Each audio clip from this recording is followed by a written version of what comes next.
टिक टिक करनी मस्त घड़ी ले जाओ, समय निकलता जा रहा है, कलाई सूनी लग रही है, आओ सस्ते में नई घड़ी ले जाओ। थुंग थुंग चाचा अपनी पुरानी घड़ी की दुकान में बैठकर रोज इसी तरह चिल्ला चिल्ला कर घड़ियां बेचते थे और जब भी वक्त मिलता वो हमेशा एक खास सुनहरी घड़ी पर चुपचाप काम करते रहते थे। लेकिन थुंग थुंग चाचा अकेले नहीं रहते थे, उनके साथ रहती थी उनकी 8 साल की अनाथ पोती निमी। हर दिन आधी दोपहर होते ही निमी अपने दादा के लिए खाना ले आती और फिर दादा पोती साथ में बैठ के खाते। फिर शाम ढलते ही दादा निमी को अपने कंधे पर बिठा के घर ले जाते और घर लौटने के बाद भी थुंग थुंग चाचा उसी खास घड़ी पर लगे रहते। एक दिन निमी ने मासूमियत से पूछा, दादा ये घड़ी किसके लिए है?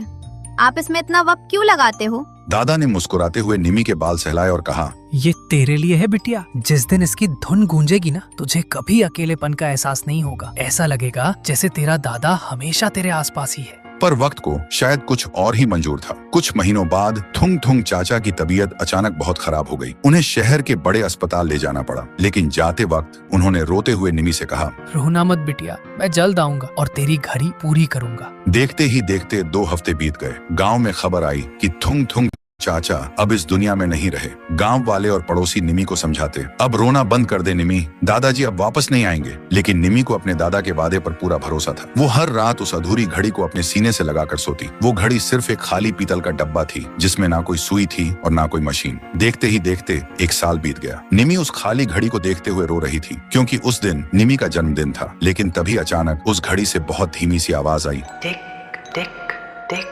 सोया है सूरज, जागी है रात, डरना नहीं बिटिया, दादा है तेरे साथ। निमी की आंखें खुली की खुली रह गईं। जो घड़ी पिछले 1 साल से खाली और बेजान थी, उसके अंदर से एक बहुत प्यारी सी धुन बजने लगी। वो वही धुन थी जो उसके दादाजी उसके लिए गुनगुनाया करते थे। निमी ने हैरानी से पीछे मुड़कर देखा और उसने जो देखा उसके रोंगटे खड़े हो गए। दादाजी उसके सामने खड़े थे। उनके चेहरे पर एक अजीब सा नूर था। उन्होंने अपने हाथ आगे बढ़ाए और बोले, मैंने कहा था ना बिटिया, मैं अपना काम अधूरा नहीं छोड़ूंगा। सुनते ही निमी भागकर उनके गले लग गई और रोते हुए बोली, दादा आप वापस आ गए? दादाजी ने मुस्कुराते हुए कहा, मैं गया ही कब था।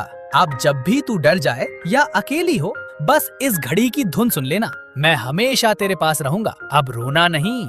फिर अगले दिन सुबह जब निमी की नींद खुली तो कमरे में कोई नहीं था। उसे लगा शायद वो एक बहुत प्यारा सपना था। लेकिन जब उसकी नजर टेबल पर गई तो उसकी सांसें रुक गईं। वहाँ वो घड़ी रखी थी और वो अब कोई खाली डब्बा नहीं थी, वो पूरी तरह से बन चुकी थी और उसकी सुइयां एकदम सही समय बता रही थी। तो दोस्तों, सच कहते हैं सच्चा प्यार मौत से भी लंबा चलता है। अगर इस कहानी ने आपका दिल छू लिया तो थुंग थुंग चाचा की याद में एक